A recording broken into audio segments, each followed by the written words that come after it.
দয়াল নবী দয়াল নবী আসিবেন কবরে দয়াল নবী মায়ারি নবী নূরের ছবি মায়ার নবী নূরের ছবি আসিবে তোমারি কবরে কি জবাব দিবে তা ভাবনা করার সময় থাকি জবাব দেবে সে থা ভাবনা করার সময় হেথা আলিম উলামা গণ বায়ানে বলিবে নবীর শান আলিম উলামা গণ বলবে নবীর শান খোদা খাবেন শানে মুস্তাফা রোজ মাহশারের ময়দান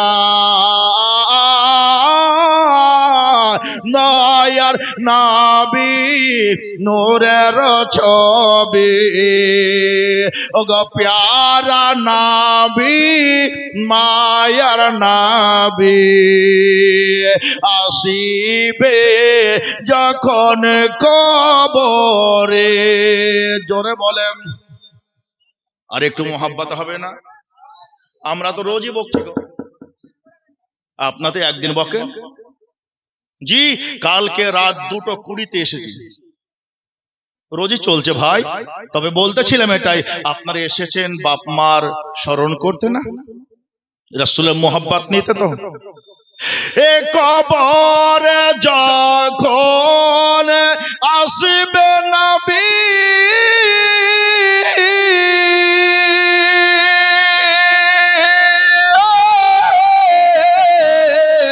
আধারে হবে দূর সবই কবরে আসবে নূরের নবী অন্ধকার দূর হবে সবই দেখিবে তুমি নয়ন ভরে দেখিবে তুমি নয়ন ভরে আপদ মুস্তাফার শান কবরে আসবে মোদের নবী কবরে আসবে নূর নবী দেখবেন প্রশ্ন হবে মান রব্বুকা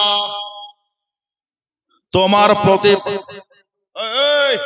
মায়েরা আওয়াজ শুনতে পাই না সুবহানাল্লাহ আল্লাহ তুমি হেফাজত করো আমার মাকে আল্লাহ তুমি আমার বাবা জীবনদেরকে আমাদের সকলকে তুমি হেফাজত করো যেই জাতি নিজের মরার মার কথা ভুলে যায় যে জাতি নিজের বাবার কথা ভুলে যায় যে জাতি নিজের সন্তানের কথা ভুলে যায় সেই জাতি রাসূলুল্লাহকে কেমন করে মনে করতে পারে আমার ভাইরা আজকে মাদ্রাসার উন্নতি কল্পে জালসা নয় এসেছেন নিজের ঈমানকে তাজা করতে এসেছেন আমার ভাইরা মান রব্বুকা তোমার প্রতিপালককে তোমাকে খাইয়েছে কে তোমাকে পান করিয়েছে কে তোমাকে আহার দিয়েছে কে তোমাকে পানাহার দিয়েছে কে?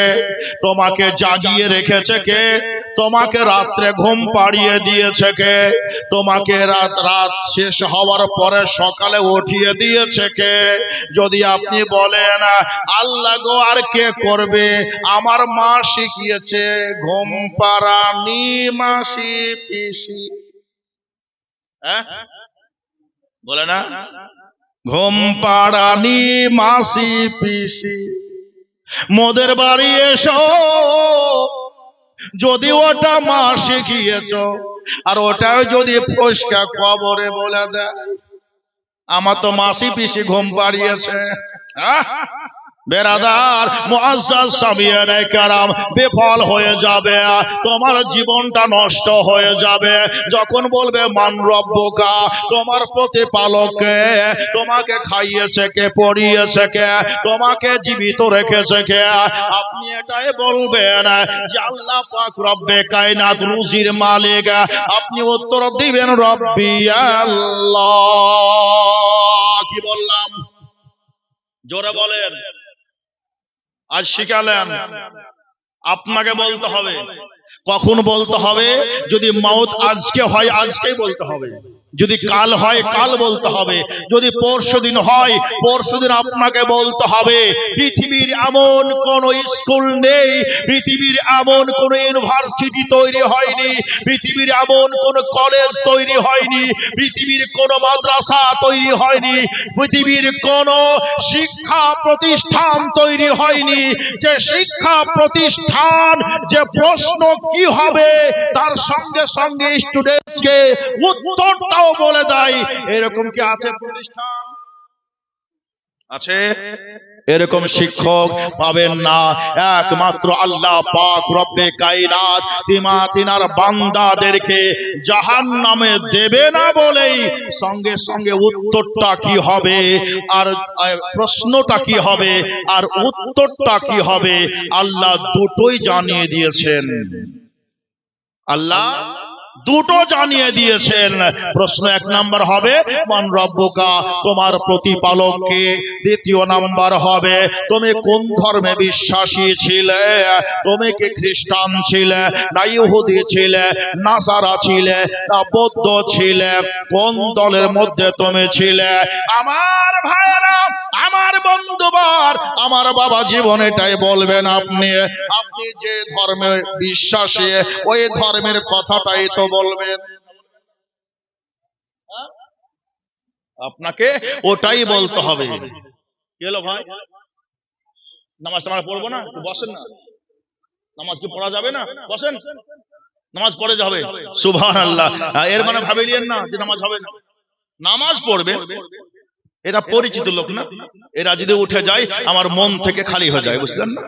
যারা পরিচিত মানুষ, এই ছেলেপিলে আছে এরা দেখা সাক্ষাৎ হয়, শেখপাড়া বাজারে যখন যাই বলে আমি হুজুর ডিগ্রি বাড়ি, আমার জানটা ভরে যায়। হায় ডিগ্রি, সুবহানাল্লাহ। বেরাদার মুআজ্জাজ সামিনে কেরাম, আপনি পরিচয় দেবেন, আলহামদুলিল্লাহ খুব ভালো লাগবে। পরিচয় হলে সম্পর্ক বাড়বে না কমবে? সম্পর্ক বাড়বে। বেরাদার মুআজ্জাজ সামিনে কেরাম, বুজুর্গ দোস্ত, বলতেছিলাম এটাই যে আপনাকে উত্তর আল্লাহ শিখিয়ে দিয়েছেন মান রব্বুকা। আপনাকে উত্তর দিতে হবে কি রব্বি আল্লাহ। কোন ধর্মে তুমি প্রতিষ্ঠিত ছিলে সেই ধর্মের আপনি নাম বলবেন। যদি আপনি বৌদ্ধ ধর্ম অবলম্বী থাকেন আপনি সেই কথাই বলবেন। যদি আপনি সুবহানাল্লাহ মুশরিক হন তার পথেই আপনি কথা বলবেন। যদি আপনি ইহুদি হন সেই তার পক্ষে আপনি কথা বলবেন। যদি আপনি খ্রিস্টান হন তার পক্ষে আপনি কথা বলবেন। আমার আল্লাহ পাক রব্বে কায়নাত বলেন বিসমিল্লাহির রহমানির রহিম ইন্নাদ দীনা ইনদাল্লাহিল ইসলাম। আল্লাহ বলছেন আমার কাছে মনোনীত ধর্ম হলো একমাত্র ইসলাম ধর্ম। আল্লাহ পাক রব্বে কায়নাত শিখিয়ে দিলেন বান্দা এবার তুমি বলে দাও।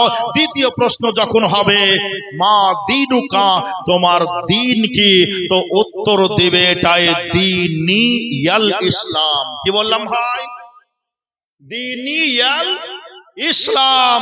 মনে রাখবেন আপনি যেই ভাষার পণ্ডিত হন না কেন কবরে কিন্তু ইংরেজি চলবে।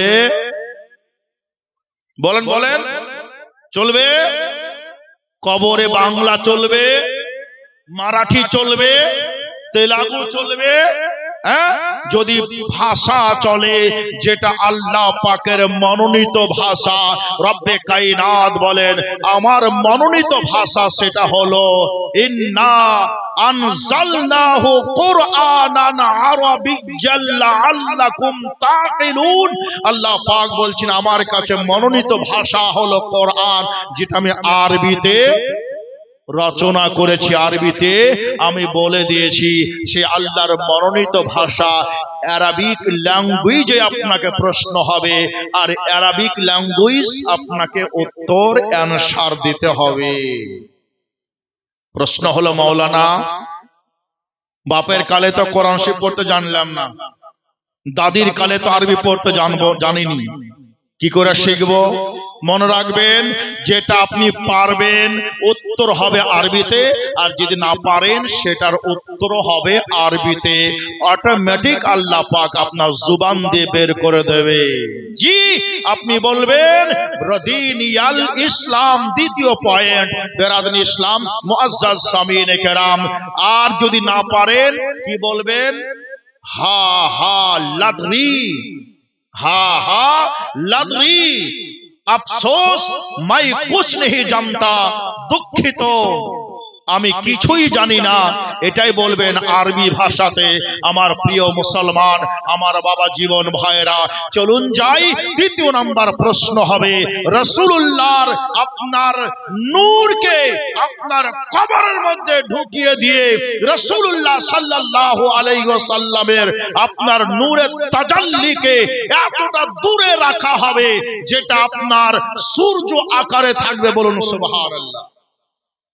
কথা বুঝতে পারেননি? কি বললাম? সূর্য আকারে থাকবে। এই সূর্যটা যেমন আসরের পর মাগরিবের পূর্ব মুহূর্তে যে সূর্য অস্তমিত যাওয়ার সময় হয়, এই সময় মুহূর্তটা এইরকম হবে। আর আপনাকে ঠিক এই সময় আপনাকে প্রশ্ন করা হবে, মা তাকুলু ফি শানে হাক্কে হাজার রাজুল, এই ব্যক্তির সম্পর্কে তোমার ধারণা কি ছিল? কথা বুঝতে পারছেন? এই ব্যক্তির সম্পর্কে তোমার ধারণাটা কি ছিল? তো আপনি সব চাইতে, যদি আপনি নামাজি হন, উত্তর কি দেবেন? ফারিস্তা শোনো, তোমার উত্তর কয়টি, প্রশ্ন কয়টি? তো ফারিস্তা বলবে আমার 3টি প্রশ্ন। আল্লাহর বান্দা বলবে শোনো, 3টি প্রশ্নের উত্তর দিতে সময় লাগবে, কিন্তু দেখো সূর্য অস্তমিত যাচ্ছে, আমাকে আসরের নামাজ পড়তে দাও। জোরে বলেন সুবহানাল্লাহ। এই মা বোনেরা, কি বলবে?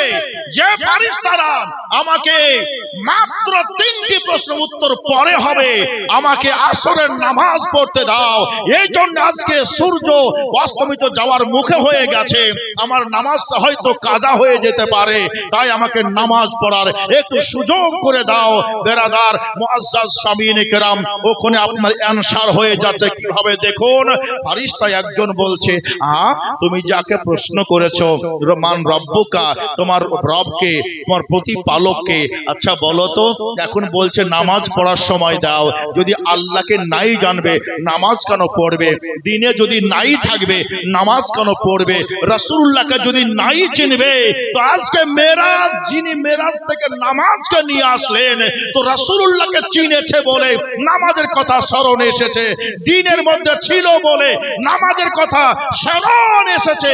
যদি আজকে সুবহানাল্লাহ, আজকে আল্লাহকে এক জেনেছে বলে নামাজের কথা স্মরণ চলে এসেছে, উত্তর হবে এটাই, হুয়া রাসূলুল্লাহ সাল্লাল্লাহু আলাইহি ওয়াসাল্লাম। জোরে বলেন, উত্তর কি হবে? হুয়া রাসূলুল্লাহ।